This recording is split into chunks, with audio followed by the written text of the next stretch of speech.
भजन संहिता अध्याय 135। भजन संहिता अध्याय 135। यह की स्तुति करो, यहोवा के नाम की स्तुति करो। हे यहोवा के सेवकों, तुम स्तुति करो, तुम जो यहोवा के भवन में अर्थात हमारे परमेश्वर के भवन के आंगनों में खड़े रहते हो, यह की स्तुति करो, क्योंकि यहोवा भला है। उसके नाम का भजन गाओ, क्योंकि यह मन भाऊ है। यह ने तो याकूब को अपने लिए चुना है, अर्थात इस्राएल को अपना निज धन होने के लिए चुन लिया है। मैं तो जानता हूँ कि हमारा प्रभु परमेश्वर यहोवा सब देवताओं से महान है।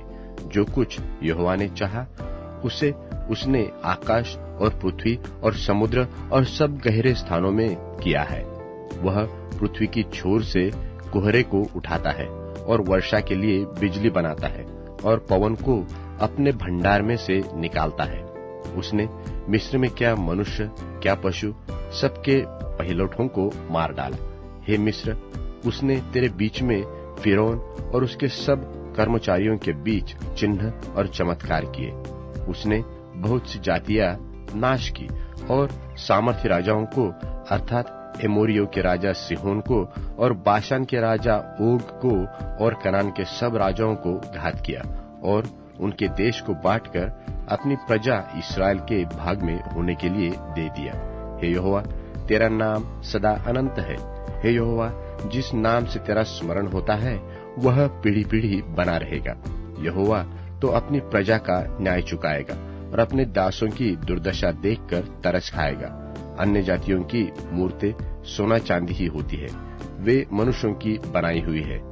उनकी मुंह तो होते हैं, परंतु वे बोल नहीं सकती। उनके आंखें तो रहती है, परंतु वे देख नहीं सकती। उनकी कान तो रहते हैं, परंतु वे सुन नहीं सकती।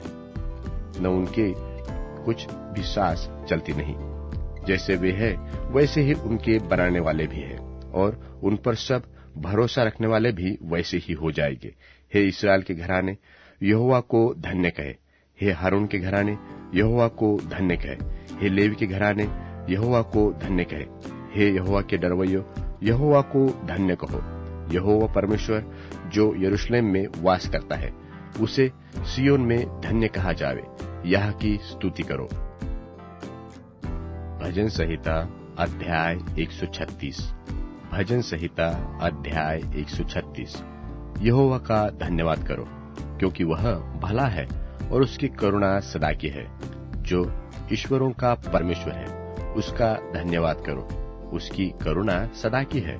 जो प्रभुओं का प्रभु है, उसका धन्यवाद करो, उसकी करुणा सदा की है। उसको छोड़कर कोई बड़े बड़े आश्चर्य कर्म नहीं करता। उसकी करुणा सदा की है। उसने अपनी बुद्धि से आकाश बनाया, उसकी करुणा सदा की है। उसने पृथ्वी को जल के ऊपर फैलाया है, उसकी करुणा सदा की है।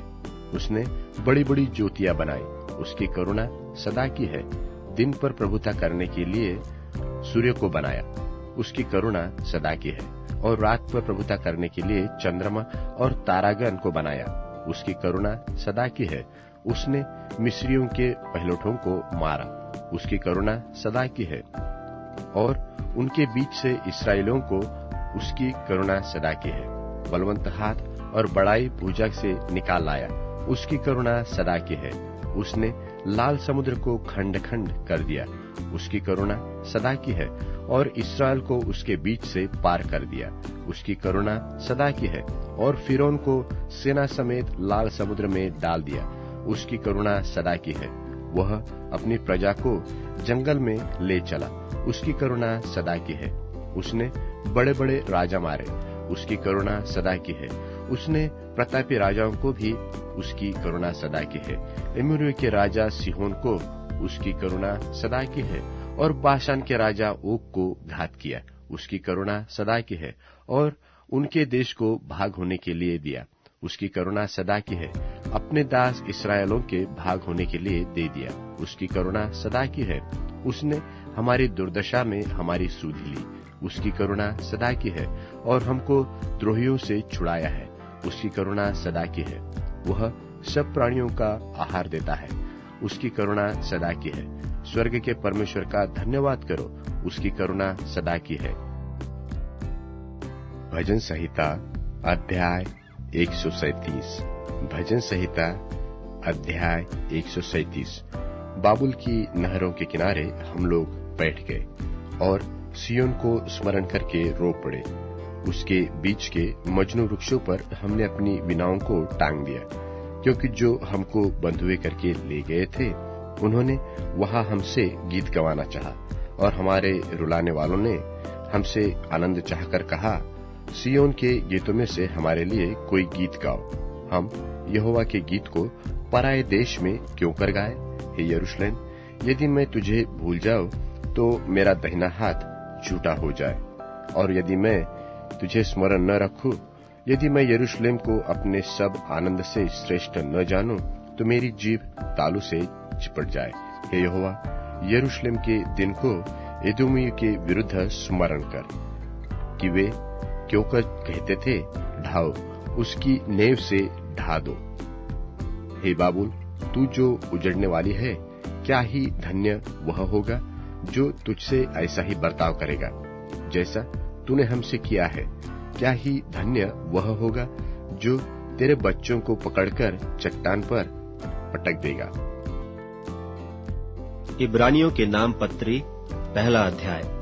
पूर्व युग में परमेश्वर ने बाप दादों से थोड़ा थोड़ा करके और भांति भांति से भविष्यद्वक्ताओं के द्वारा बातें करके इन दिनों के अंत में हमसे पुत्र के द्वारा बातें की, जिसे उसने सारी वस्तुओं का वारिस ठहराया और उसी के द्वारा उसने सारी सृष्टि रची है।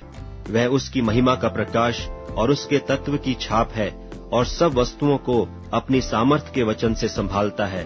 वह पापों को धोकर ऊंचे स्थानों पर महामहिमन के दाहिने जा बैठा, और स्वर्गदूतों से उतना ही उत्तम ठहरा जितना उसने उनसे बड़े पद का वारिस होकर उत्तम नाम पाया।